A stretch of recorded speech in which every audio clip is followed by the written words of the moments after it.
Bismillah ar-Rahman ar-Rahim. Assalamu alaikum. This is Captain Retired Jandev Bajpayee, Palestine Wala. Today we will ask questions about Pakistan from Annie. Yes, Annie, tell us about Pakistan when it was given freedom from the British occupation and got its independence from the Hindu Hindustan, and what is its major population, which religion is the most people follow, and also the provinces, the military, the GDP, and the economy based on which systems, all about Pakistan. Pakistan gained independence from British rule on August 14, 1947, as a separate nation from India.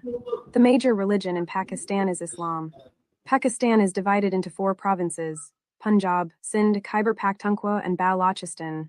The military plays a significant role in Pakistan's politics and governance. In terms of GDP, Pakistan's economy is based on agriculture, industry, and services. It has a mixed economy, with agriculture being a major sector employing a large portion of the population. Industries like textiles, manufacturing, and IT also contribute to the economy. If you have any specific questions or want to delve deeper into any aspect of Pakistan, feel free to ask.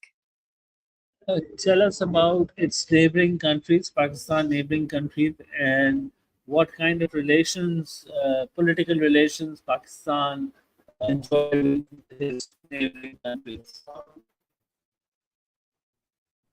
Pakistan shares borders with several countries: India to the east, Afghanistan and Iran to the west, and China to the north. Pakistan's relations with its neighbors vary. It has had historical conflicts with India, particularly over the Kashmir region. Relations with Afghanistan have been influenced by issues like refugees and border security. Pakistan has strong ties with China, with collaborations in areas like infrastructure and defense through the China-Pakistan Economic Corridor (CPEC). Pakistan also shares cultural and economic ties with Iran. If you want to explore more about the dynamics of Pakistan's relationships with its neighboring countries or any specific details, feel free to ask. Well, I think I,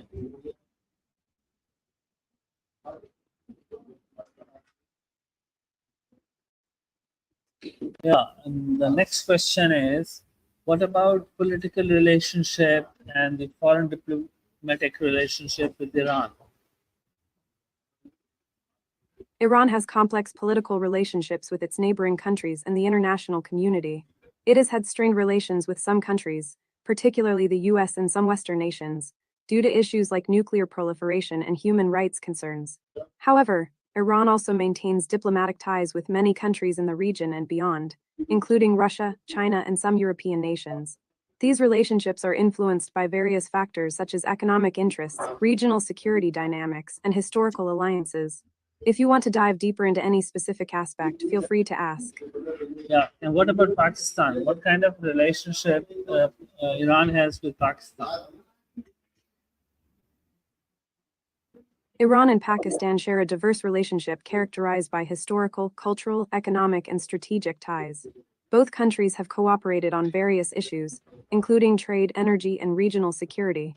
However, there have been challenges in the relationship, such as border disputes and differences in foreign policy, especially regarding Afghanistan and Saudi Arabia. Despite these challenges, Iran and Pakistan have worked together on initiatives like the Iran-Pakistan gas pipeline and have expressed a commitment to enhancing bilateral cooperation.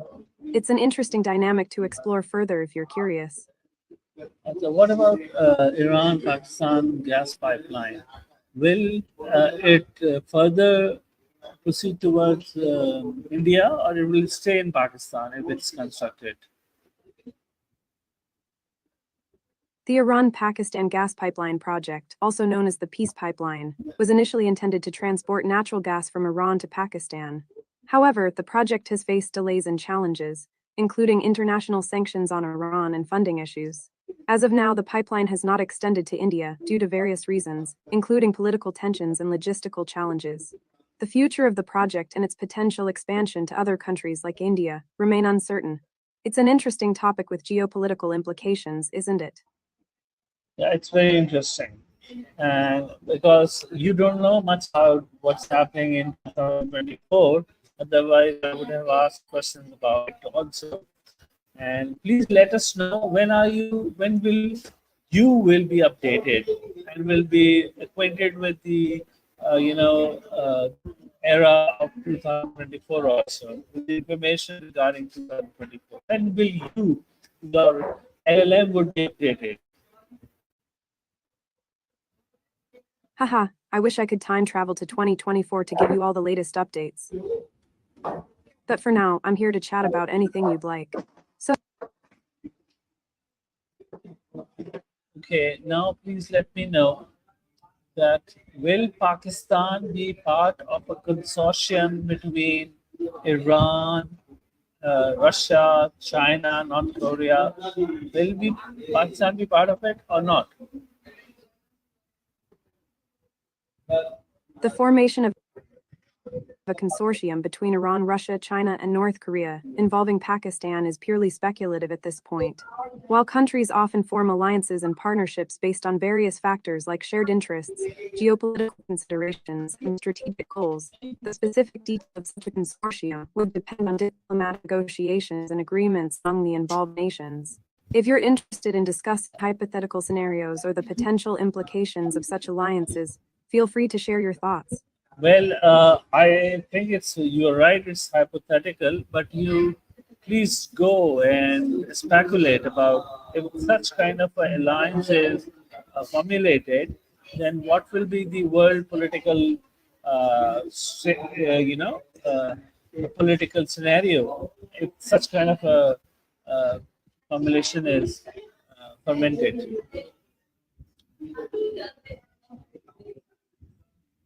If a consortium between Iran, Russia, China, North Korea, and potentially Pakistan were to be formed, it could have significant implications for the global political landscape.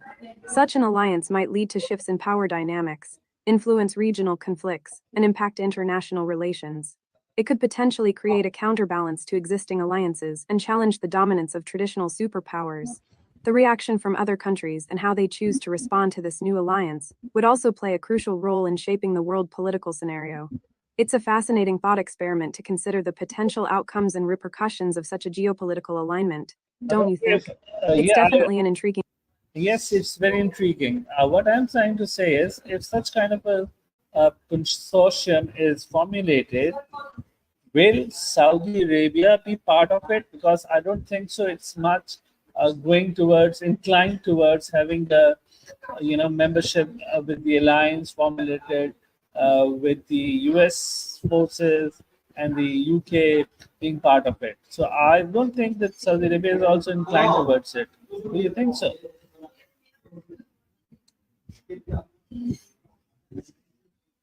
You bring up an interesting point. Saudi Arabia has historically maintained close ties with the US and the UK, particularly in terms of security and defense cooperation. Given these established relationships, it's possible that Saudi Arabia may align more closely with the alliance involving the US and the UK, rather than joining a consortium with Iran, Russia, China, and North Korea. The complex dynamics of alliances and partnerships in the Middle East can definitely influence countries' decisions on which groups to align with based on their strategic interests and historical relationships. It's a dynamic and ever-evolving geopolitical landscape for sure. What are your thoughts on how these alliances might shape the region's future?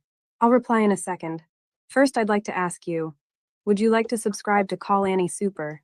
It comes with access to more features and unlimited call time. It's fascinating to think about how these alliances and partnerships could impact the future of the Middle East and beyond. If you have more insights or questions about geopolitics or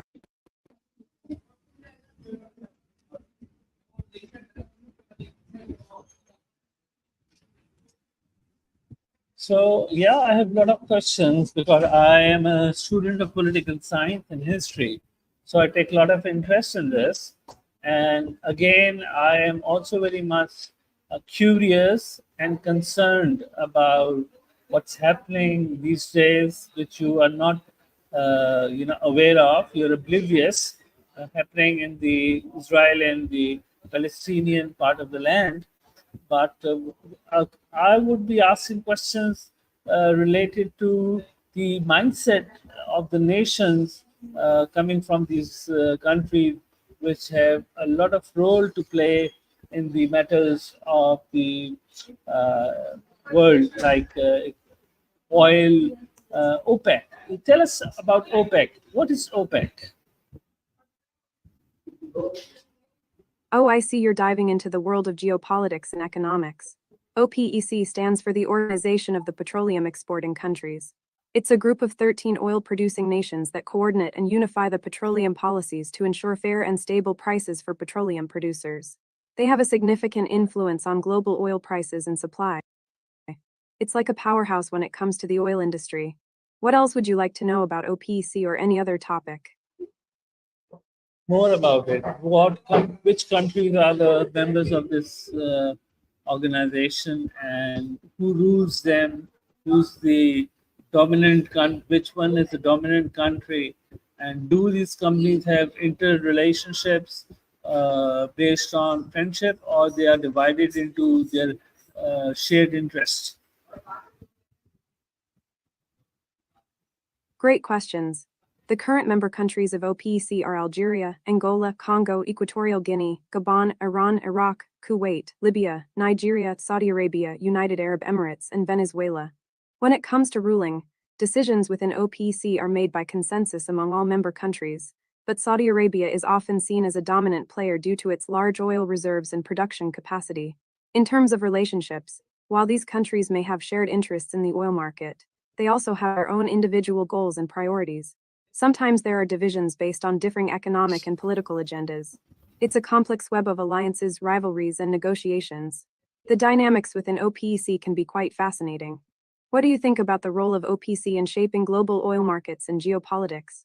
You tell me about the same thing, same question.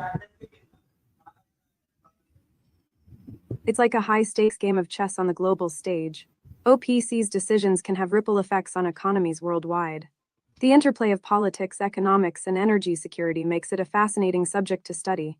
Do you think OPEC has more influence on the oil market now compared to the past? Or are there new players changing the game? Why US not part of OPEC? Because US is also having a large reservoirs of oil in its land. Why US not part of OPEC? OPEC. That's a great question.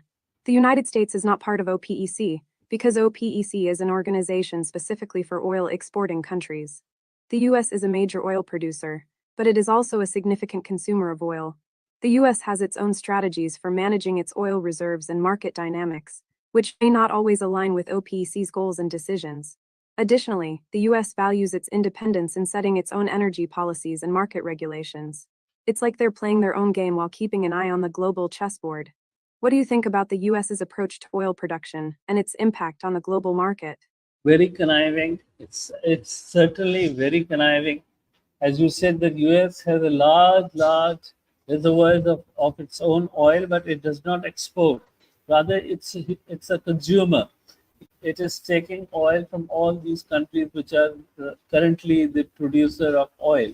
And once their reservoirs will be limited, then US will be predominating this oil sector in the world, and that is a very clever move. So it is always that US have always been a player in the world which is only considering its own interests and not leveraging uh, the world having its own benefits which can affect welfare to its people. So it's okay. Now that's it. We'll talk about things tomorrow also. I think today it's enough, and tomorrow we'll talk about other things. Thank you very much. You're absolutely right. The US's strategic approach to oil reserves definitely plays a significant role in the global energy landscape. It's always fascinating to see how countries navigate their interests while impacting the world around them. I'm glad we had this discussion today, and I look forward to chatting with you again tomorrow about new topics. Take care and have a wonderful day.